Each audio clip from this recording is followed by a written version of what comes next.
As U.S. shelter-in-place mandates were enforced nationwide in April due to COVID-19, couples and families lived and worked in much closer proximity to each other.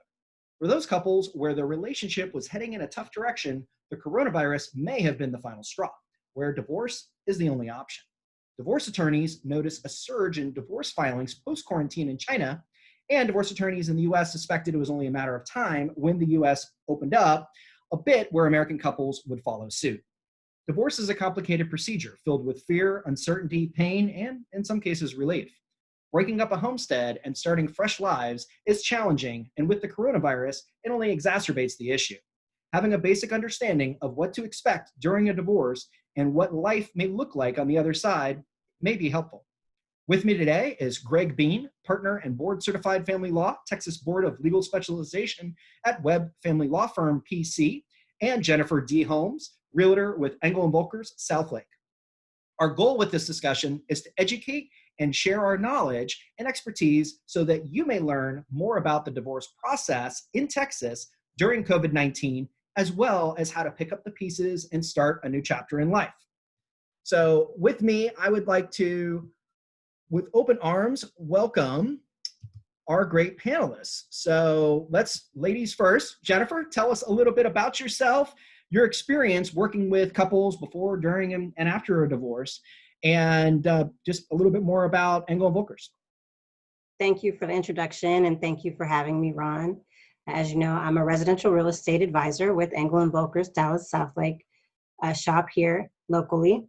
And as a residential real estate advisor, most of the transactions that I have dealing with people are due to some type of life event, as we have discussed previously. And unfortunately, sometimes that includes divorce, right? That's just a part of it. So I've noticed that during the pandemic, I have had the opportunity to work with couples that were in the process of divorce and splitting and helping them to relieve themselves of their houses and assets and find a new place to live. The process of that we'll get into a little bit more here shortly. But basically just kind of being a third party there to help facilitate it through the process to close and realize the end goal of getting that taken care of before the divorce is finalized. Thank you for that. And we also have Greg. Greg, tell us a little bit about yourself. About your company, Webb Family Law, and what is family law? Well, first of all, thanks, Ron, for having me on. It's a pleasure to be on with both you and Jennifer. What is family law? Well, family law is primarily divorce, but also child custody, child support, premarital agreements, postmarital agreements. Our firm specializes in family law. That's all we do. As you said, I'm a partner at the Webb Family Law Firm. I'm board certified by the Texas Board of Legal Specialization in family law, and that's my exclusive practice and has been for about 11 years now. My background, I have an accounting degree with an MBA with a concentration in finance as well, and I've been practicing since 2006. Webb Family Law Firm, it's a small boutique family law firm. It's in downtown Dallas. We have 4 great attorneys, and it's a fantastic family law firm. Excellent. Really appreciate that, Greg. And, I really appreciate having you both join us on this. I've got to say, I've done a few of these, quite a many actually, of these podcast Zoom style different types of presentations. This has got to be probably one of the hardest, right? It's not an easy topic, as we were kind of joking about a little bit beforehand. Greg is a little like the Grim Reaper. You always contemplate what, about your own life, right? When it comes to talking to a divorce attorney. So, having the knowledge in advance and having good advice and advisors is really important. And fortunately for a lot of couples during the pandemic, the family dynamic as well as relationships, they've actually gotten stronger, which is encouraging. Sometimes when people are pressed to work together, they realize that, wow, we can accomplish a lot more than what we thought we could. And that's encouraging.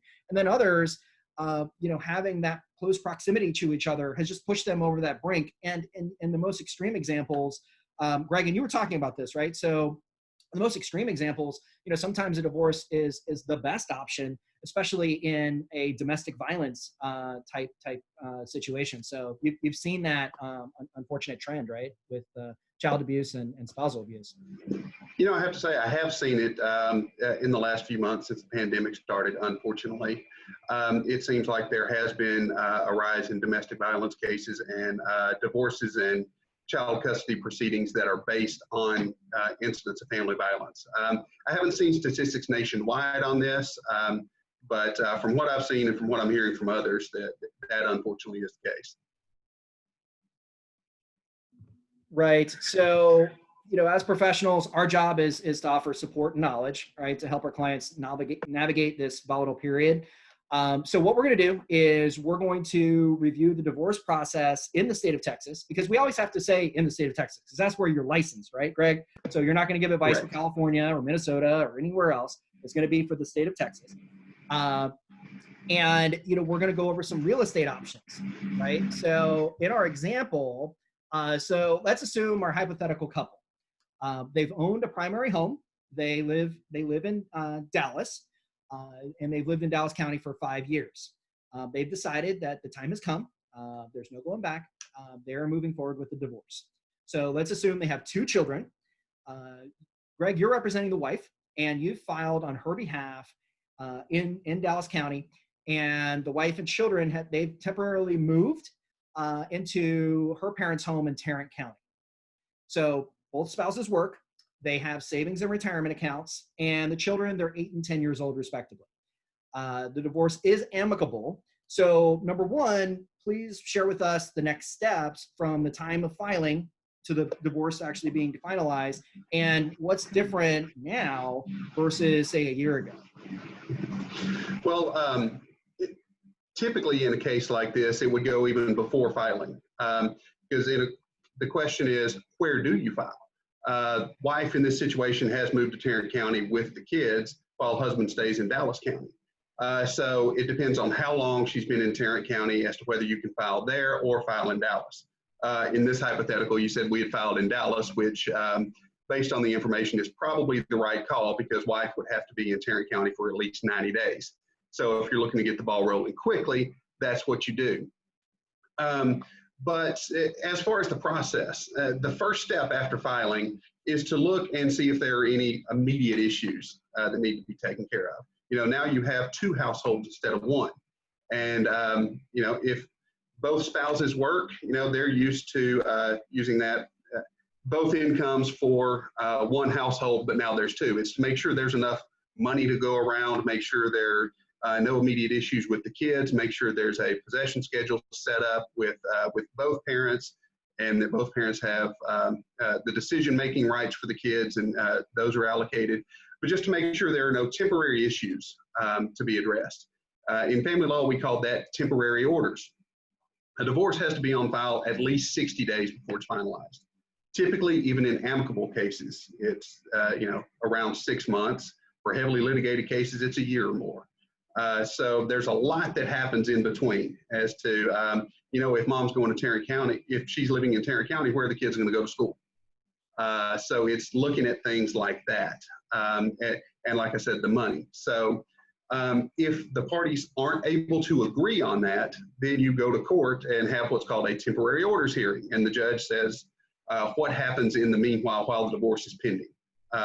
They try to keep the status quo, try to put a Band-Aid on things, and not make any decisions that would be permanent. But after that, you enter into what's called the discovery process. That's where you start getting together the documents to find out what assets the estate has and what liabilities the estate has, figuring out what's community property versus separate property, those kind of things. That consists of production of documents, looking at the bank statements, the real estate records, stuff like that to find out what's their retirement statements, so forth and so on. In addition, you can take depositions. You can send interrogatories, a list of written questions for the other party to sign under oath. You can file a common discovery tool in family law is called an inventory and appraisement, where both sides list out in great detail their assets, the liabilities, the everything from the big picture in the real estate down to, the contents of the house and, what's in the closets and, things of that nature. So it can get really detailed, but it's a good tool to have, and it's sworn to under oath as well, where both sides say, this is a full and complete disclosure. This is all I have. It is under oath, just like you're in court, where you swear to tell the truth, the whole truth, and nothing but the truth. So typically, once you get all the discovery together, especially in an amicable case like you described, both sides will try to, work out an agreement out of court, try to settle it. And probably 90% of cases, maybe more, settle out of court without going to a final trial. But that can be, informal, sending settlement offers back and forth, written offers until one's agreed to. You can do mediation, where everybody goes and there's a mediator for one day that goes back and forth between the parties and tries to work out an agreement. Those would be binding and irrevocable and hopefully settle the entire case. And most courts order you to do that anyway, to use your best efforts to settle so it doesn't go to trial. But if for some reason it doesn't settle, then you end up in trial.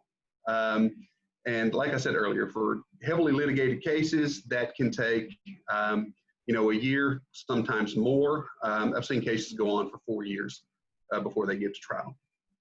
And Ron, you were asking the difference between a year ago and today. The main difference is the time frame. With COVID, everybody is working from home and working remotely. It's taking longer in a lot of instances to get court hearings and to get discovery together, stuff like that. With that said, it's also different how court hearings are conducted. They're done by Zoom. They're done like we're doing here today. Haven't had an in-person hearing since, I don't know, February probably. But they're all done by Zoom now, where, the judge is on one screen, both attorneys are there, the witnesses come in, and, certainly a different experience because it's harder to read body language, for example. And if you're cross-examining someone, showing them an exhibit that you're trying to read from and, getting them to go along with you on that. And it's amazing when you ask very pointed questions of an opposing party, how their internet connection suddenly gets bad. So that does happen. And that's the biggest thing. That's the biggest difference in the past year. So it'll be interesting to see as restrictions ease. And, at some point we're going to go back to in-person hearings, but it'll be interesting to see if we go 100% back live or whether some things will still remain on Zoom.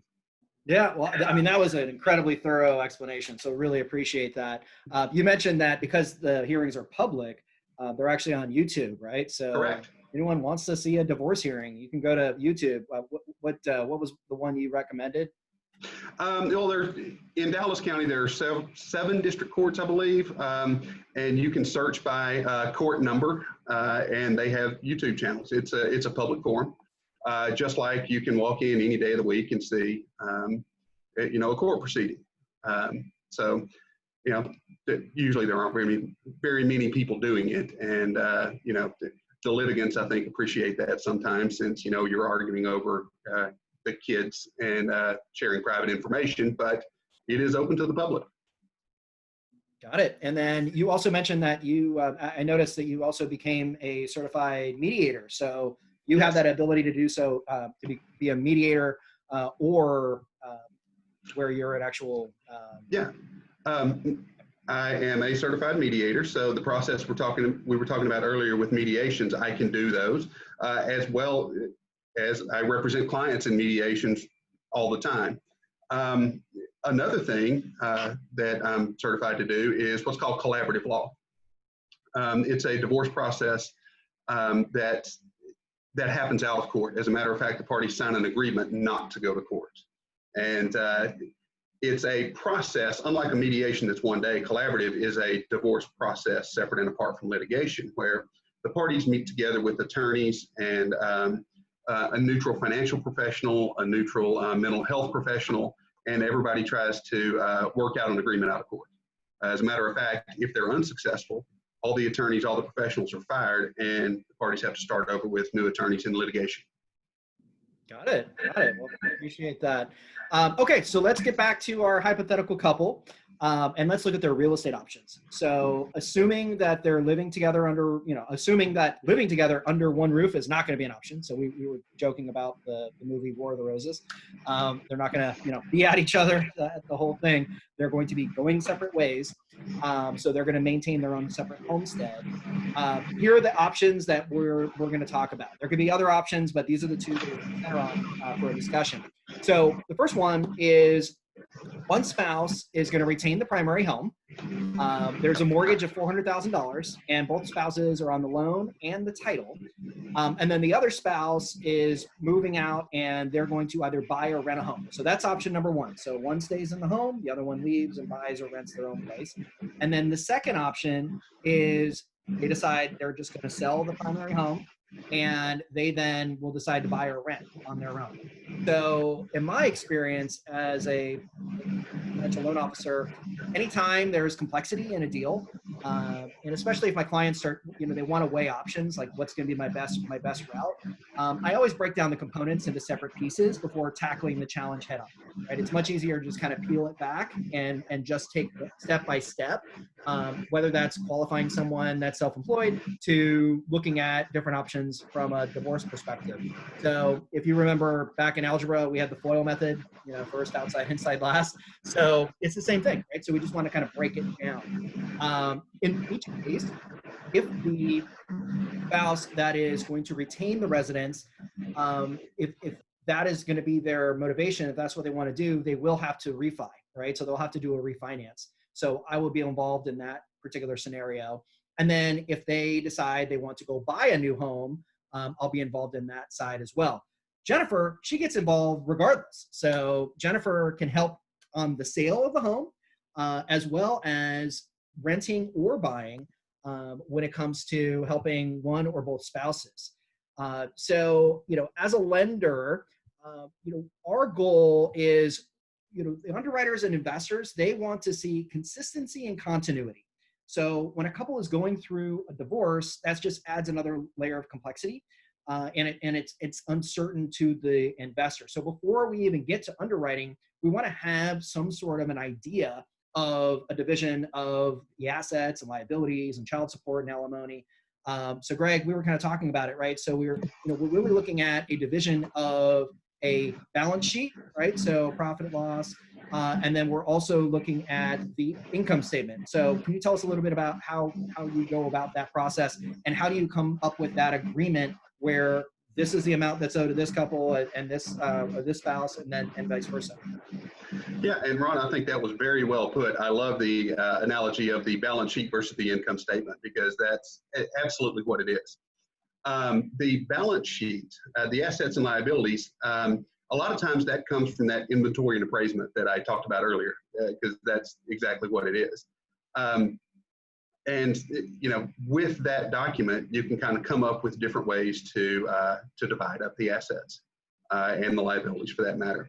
The first thing you need to figure out is what's community property versus what's separate property. Texas is a community property state, as are a lot of other states. But in Texas, what that means, there is two types, like I said, community and separate property. Separate property is anything acquired before the marriage, or anything that was gifted to a spouse, inherited by a spouse, or the result of a personal injury lawsuit for a spouse. If the spouse was injured in an accident, pain and suffering damages, those kind of things. Anything acquired during the marriage that's not separate property is community property, and everything is presumed to be community property. And the courts can only divide community property. If it's separate, then by the Texas Constitution, that goes to the spouse, whose separate property it is. But courts divide community property in what's called a just and right division, which is typically close to 50-50 division. So when you get your inventory and appraisement, what I like to do is put that into a spreadsheet where it's easier to divide it out. If you have bank accounts, look at who owns the bank account and try to give the spouse what they already have and make it as clean as possible. And then, if the largest assets typically are the home and retirement accounts. So maybe you look to one of those two assets to equalize it to get the property division down to 50-50. But I have seen some that equalize it with, Ron, as you were talking about, the alimony and support. That's your income statement. That's based off the income of the parties. Child support depends on the number of children you have. For one child, for example, it's 25% or 20%, excuse me, of net monthly resources. 2 children's 25, so forth, so on. For spousal support, in Texas, we don't have alimony. Texas doesn't call it that. We have what's called spousal maintenance, which is a type of alimony, but it's more limited than alimony pursuant to the Internal Revenue Code. And it is capped at $5,000 a month, or 20% of net monthly resources, whichever, but 5,000 is the cap. So, and the duration depends on how long you were married. You're not eligible for spousal maintenance if you've been married for less than 10 years, unless there are, certain exceptions met.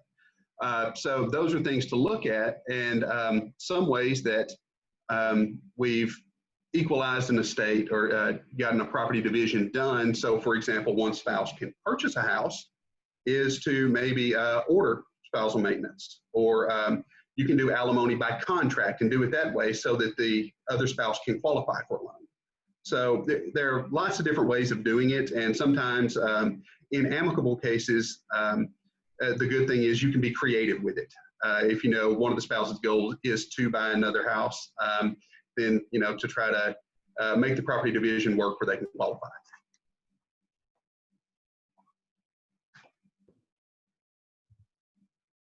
That's a really good point. When it comes to qualifying, so let's say you have a, so in the example, let's say the wife is a busy executive and the husband is a stay-at-home dad.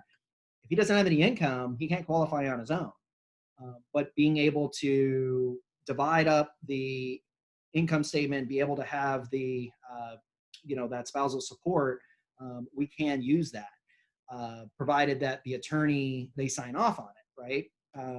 Ideally, you wait until the divorce is finalized and you have the divorce decree that actually says this is how much is owed to each party. It is signed by the judge, it is stamped, and it actually tells us a time period. So it says the exact amount, and then it also has the time period of how long they're going to receive that. Well, to an underwriter, that's what they need, because that is consistency, continuity. They're able to plug in those numbers and they can put that into a formula. When it's not signed off on and it's like, well, I'm supposed to be getting $10,000 a month or whatever that is, that doesn't fly, right? You can't do that. So you need to have, some point where you've got a, where you've already had those questions and you've had those discussions and you have it agreed to by both parties. We were talking a little bit about, let's talk about this, right? So let's talk about, you have, where, ideally you have the, we're going to look at the second option, right? So this is where they decide, okay, we're going to go buy our own place, but the divorce isn't finalized, right? Let's say the divorce is going to take 2 years to do, but they want to go and buy their own place.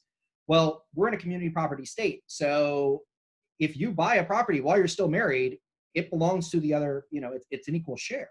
So how do you go about, how would you advise clients if they haven't finalized their divorce to buy a new home? And Jennifer, join in with us on how you would help navigate that. But Greg, from a legal perspective, how would they go about, is that a quick claim? Like what exactly do they do if they want to go buy their own property?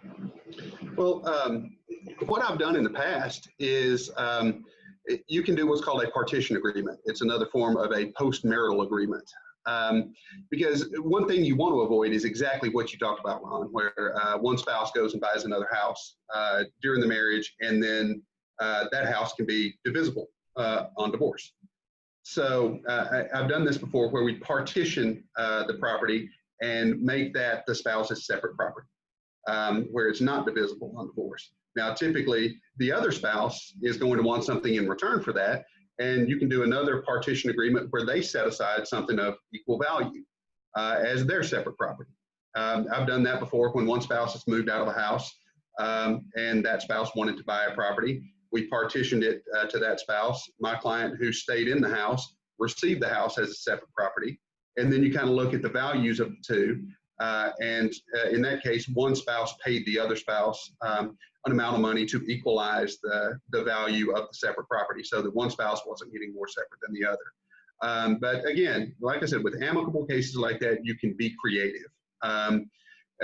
As far as if you deed it, if one spouse buys another property, you may have to quit claim that, for the title records and all that stuff. But you would also want to paper that in the actual divorce case as well.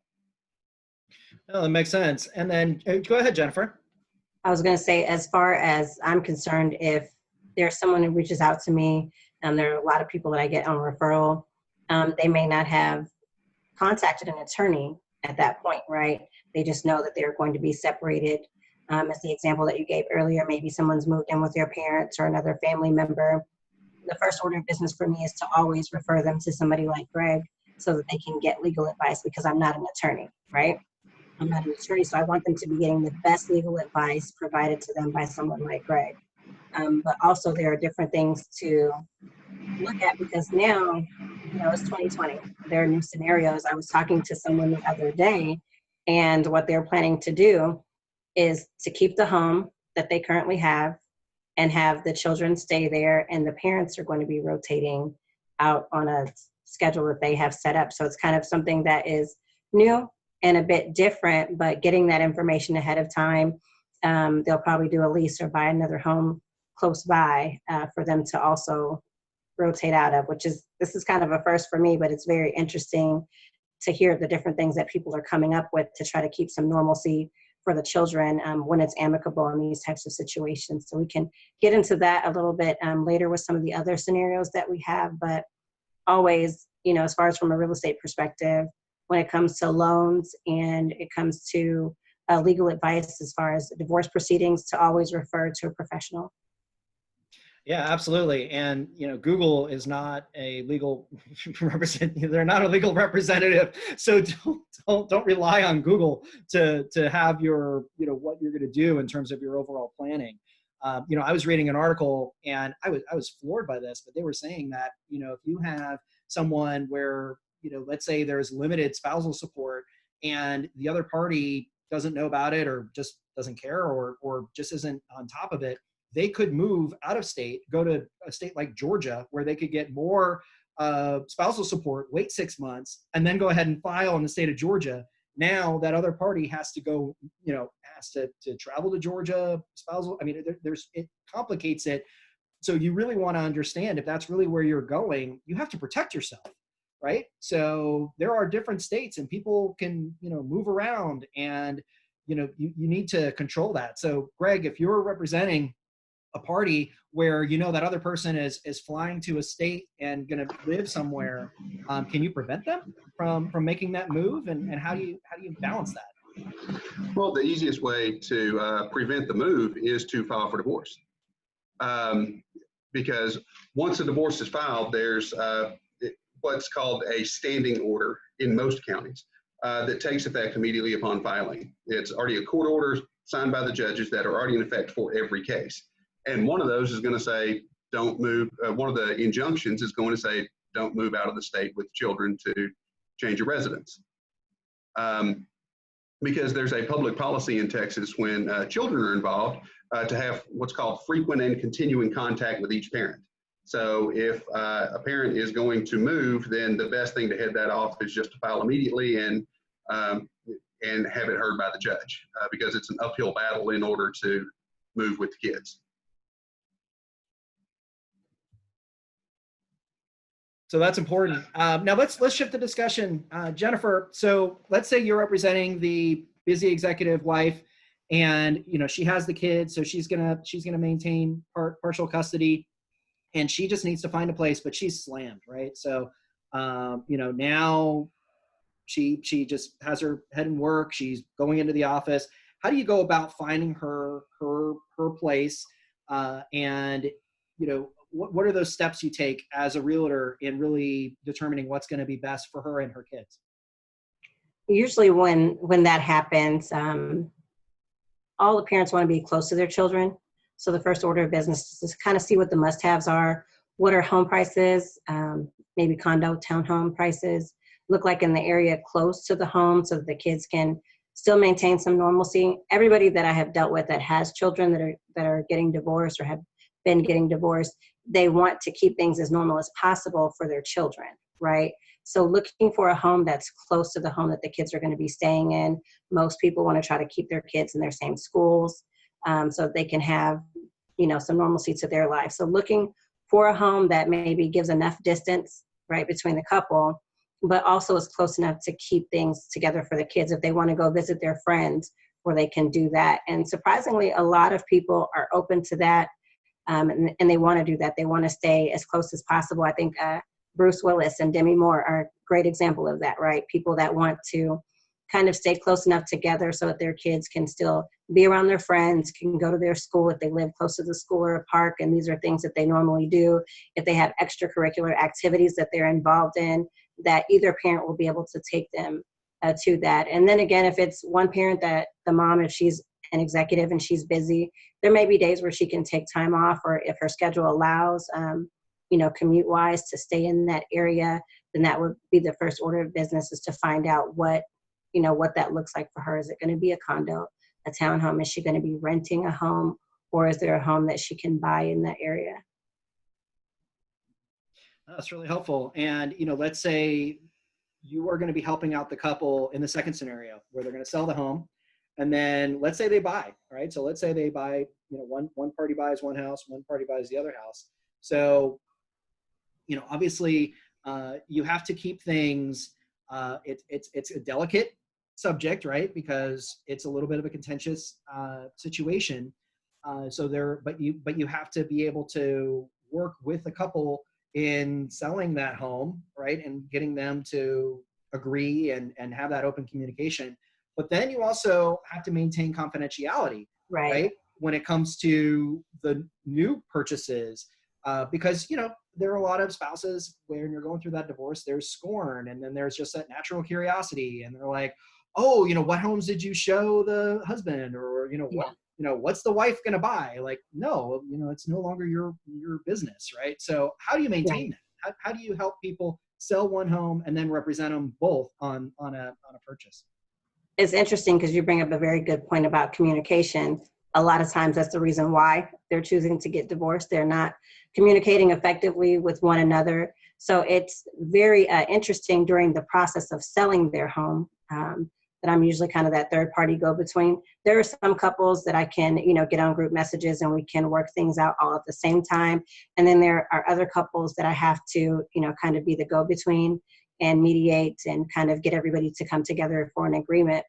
Now, as it pertains to once that home is sold and moving forward and looking for individual residences for each of the spouses, one of the things that I would recommend, if you want to keep as much confidentiality as possible and there are children, is not really taking the children to these homes until you are ready to move forward with a more permanent choice. Maybe once you're under contract and past the option period and that this is the house you're going to move forward with, because they say children tell no lies, right? Excuse me. They say children tell no lies. And so if you're taking your kids to view homes and they're excited because there's a pool, or there are things about the house that they just love, you don't want to put pressure on them to keep things to themselves. They're going to more than likely tell their other parent that, mom's getting a house with a pool, or, dad is going to live in this cool new modern home. And that's when, kind of feelings and ego start to get into it. So I would advise them that, hey, it's completely up to you. But as of right now, because of COVID, taking children in and out of residences is not really a good idea anyway. So that makes it a little bit easier to kind of swallow, but just to keep the kids at home until, you're kind of sure that this is the home that you want to move forward with. That way, there's no ill will. And if you're going to be living in this home and you're under contract, you're past the option period, we're moving to pending, and they tell their other parent, then there's no problem there, because it is the house that they're going to be living in. Eventually they will find out. Yeah, I mean, eventually the other spouse will know once it's official on Facebook, and they could show off their helipad and eight car garage, right? So, but no, you bring up some incredibly good points. Kids, they are the mouthpiece, and whatever comes in their eyes and goes out their mouth, there's no filter. So that's important, and you certainly don't want to get the kids involved from a negative standpoint. So that's really helpful. So really, I think we've covered a lot of the items that we wanted to talk about. So I think at this point, why don't we just individually tell us how people can get in touch with you. So Jennifer, how can folks reach you? Definitely by telephone. You'll get me by telephone, text at 214-600-2972. I have a lot of people reach out to me via social media, specifically Instagram at Homes Sweet Home on Instagram. So that's HOLMESSUITEHOME. And via email, jenniferd.homes@evrealestate.com. Perfect.